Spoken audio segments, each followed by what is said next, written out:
It's that flipping time again to talk about two new flipping foldables. Okay, that was terrible. Can we edit that out? Samsung Unpacked is going on right now and you're looking at the new Galaxy Z Flip 5 and Z Fold 5. Samsung has been working on foldables for years now, and these are certainly the best ones the company has ever made. But they're also very similar to last year's phones, and in the face of stiffer competition from the likes of Oppo and Motorola and Honor and Huawei and soon even OnePlus, this is the second time we are asking the question, is this the best that Samsung's got? Let's start with the Z Flip 5, which gets the biggest change. It's still the same form factor and it's roughly the same size as before. But the big news is that new cover display. Gone is that absolutely tiny 1.9-inch screen, replaced by a far more usable 3.4-inch display. It's shaped like a folder and it takes up pretty much the entire front face, going around the dual camera lenses. You can do a lot more things with the cover screen. There are more quick settings. You can use apps like Google Maps and WhatsApp, and you can even watch videos on YouTube and Netflix. You also have the ability to mute calls simply by using your palm.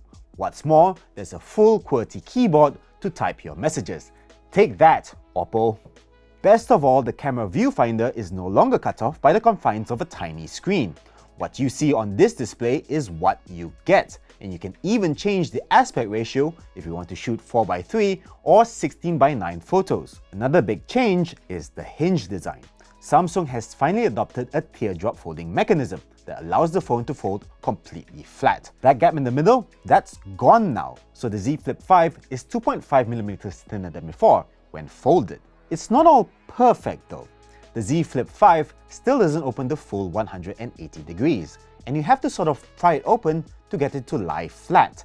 The crease is also not as flat as what you find on the Oppo Find N2 Flip, even though it is a little bit shallower than before. Speaking of which, the inner display is the same 6.7-inch Full HD Plus AMOLED touchscreen with a 120Hz adaptive refresh rate. Samsung says the ultra-thin glass has been made more durable, so hopefully there will be fewer customers having to replace their screens. Next up, the Z Fold 5, which is exactly the same as before. Same narrow 6.2-inch outer screen, same 7.6-inch inner display. It has the same new hinge design, the inner screen is slightly brighter than before, and the bezels are very slightly thinner, which is noticeable when you're looking for it, but most of the time, it just feels like the Z Fold 4. The Z Fold 5 is also a little thinner, and it's 15 grams lighter at 253 grams, but that's about all that's changed. Both phones do at least get a more powerful chip. Under the skin, you'll find the latest Qualcomm Snapdragon 8 Gen 2 for Galaxy, the same one that powers the S23 series. The Z Fold 5 also gets a 38% larger vapor chamber than before for better cooling. In particular, the extra horsepower allows the Z Fold 5 to open up to 5 floating windows, in addition to the 3 split-screen apps. This means you can have up to 8 apps open at the same time, which is just insane. And it makes for an incredibly messy experience. It's like having ADHD. The taskbar that was introduced on the Z Fold 4 will also now show up to 4 of your most recent apps, something that will no doubt please power users. The rest of the hardware is exactly the same as before. That includes the cameras. The Z Flip 5 still uses 12MP main and ultra-wide cameras, along with a 10MP selfie camera. The Z Fold 5 cameras are also carried over from the Z Fold 4, meaning there's no 200MP main camera from the S23 Ultra. Instead, you get the same 50MP main camera, 12MP ultra-wide, and 10MP 3x telephoto camera. There's also a 10MP selfie camera and an under-display inner selfie camera with a resolution of just 4MP. Battery sizes are the same again.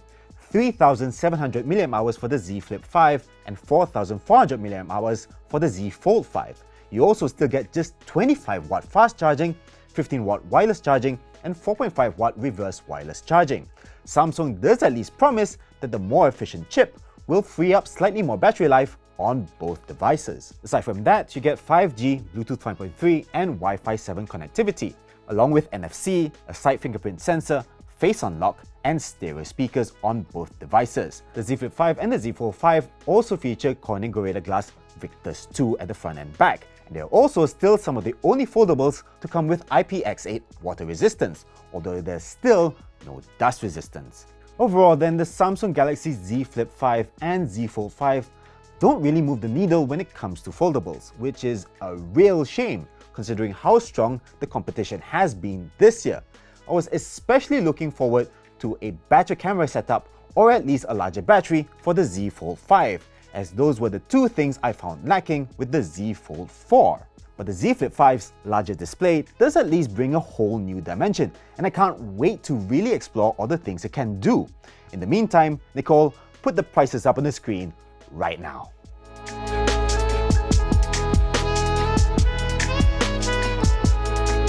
Thank you so much for watching our first impressions of the Samsung Galaxy Z Flip 5 and Z Fold 5.